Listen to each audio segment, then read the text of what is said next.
biển có hòm trống nó vừa lom tắc liên từ đó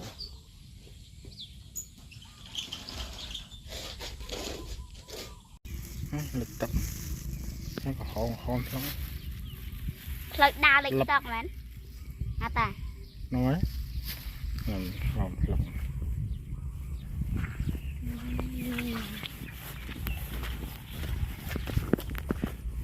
nó lom tắc rồi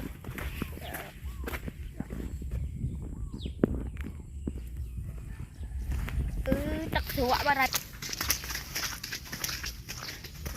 sọ tí này con thấy con thấy ở đây hồ ôi trời sọ khuyên dương bạch được rồi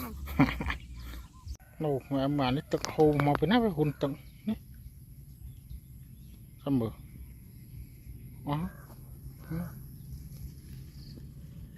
anh nhớ mất nhở cọc tật hồ hồn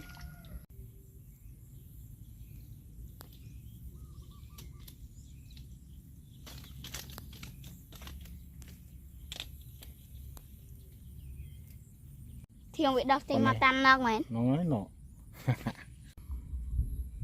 đây là mặt nào nằm ở đây lâu túi này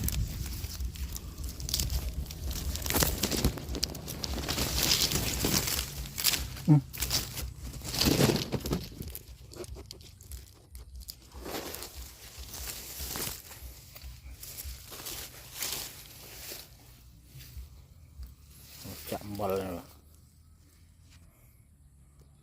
mùi tia là chài bạn bị khổ từng năng